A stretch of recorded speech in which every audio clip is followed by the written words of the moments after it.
نحمدہ و نصلی علی رسولہ الکریم۔ ایک سوال ہمارے پاس ہے کہ ڈاکٹر اشرف آصف جلالی صاحب نے جو باغ فتح کے معاملے میں کہا کہ حضرت سیدہ فاطمہ زہرا رضی اللہ تعالیٰ عنہ سے خطا اجتہادی واقع ہوئی، کیا یہ اہل سنت کا مسلمہ نظریہ، یہ مفتہ بھی قول ہے، یعنی ان سے خطا اجتہادی ہوئی، یا مفتہ بھی قول نہیں ہے، یعنی راجع قول نہیں ہے، مرجوح قول ہے؟ دیکھیں اس حوالے سے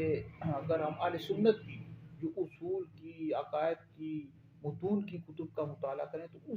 اس میں یہ کوئی صراحت کے ساتھ یہ بات نہیں ملتی کہ حضرت سیدہ فاطمہ زہرا رضی اللہ تعالی عنہا سے خطا اجتہادی واقع ہوئی۔ اقوال ضرور مل جاتے ہیں، جیسے تفسیر کبیر میں کئی مفسرین نے لکھا ہے، محدثین نے لکھا ہے، جیسے کہ علامہ غلام رسول سعیدی صاحب، انہوں نے بخاری کی شرح لکھی ہے نعمت الباری۔ اس کا اللہ کا شکر ہے میں نے مکمل نعمت الباری کا مطالعہ کیا ہوا ہے، جلد نمبر ہے جی 14۔ تو اس میں علامہ غلام رسول سعیدی صاحب لکھتے ہیں کہ باغ فتح کے معاملے میں حضرت فاطمہ زہرا رضی اللہ تعالیٰ عنہا سے جو جاری ہوا ان کا اپنا اجتہاد تھا۔ اس معاملے میں جو درستگی تھی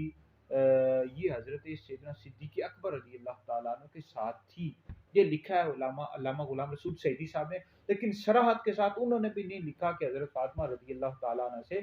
خطا اجتہادی واقع ہوئی۔ تو اہل سنت کی اصول اور عقائد کی کتابوں کا اگر ہم مطالعہ کرتے ہیں تو اقوال مل جاتے ہیں، لیکن اہل سنت کا کوئی مسلمہ نظریہ ہمارے سامنے پیش نہیں ہوتا کہ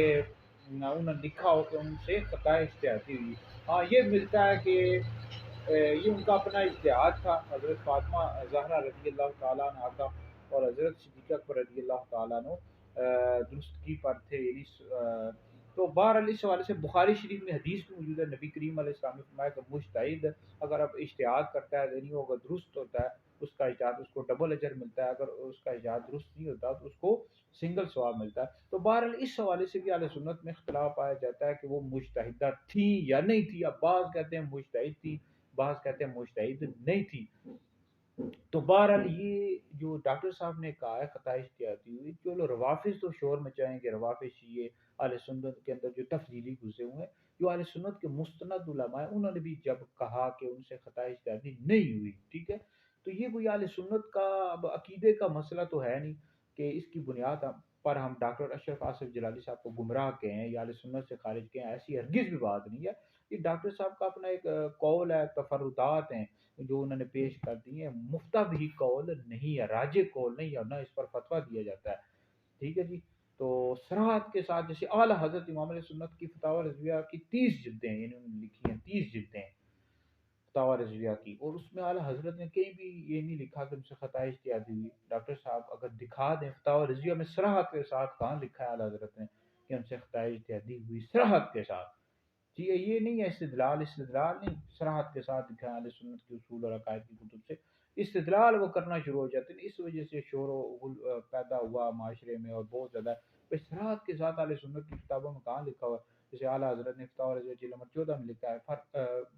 جلد نمبر 10 میں، کہ فرق مراتب بے شمار، حق بدست حیدر کرا کہ حق پر مولا علی تے امیر معاویہ رضی اللہ تعالیٰ عنہ سے خطا اجتہادی ہوئی، اہل سنت کا مسلمہ نظریہ ہے۔ تو ڈاکٹر صاحب نے یہ جو کہا کہ ان سے خطا اجتہادی ہوئی، یہ مفتہ بھی قول نہیں ہے، نہ اس پر فتویٰ دیا جاتا ہے، راجع قول نہیں ہے، ٹھیک ہے جی۔ راجع اگر قول ہوتا تو اس پر فتوے آ چکے ہوتے۔ بہرحال ویڈیو سنیں، دیگر لوگوں تک پہنچائیں، آپ لوگوں کے لیے بہت بڑا صدقہ جاریہ ہے۔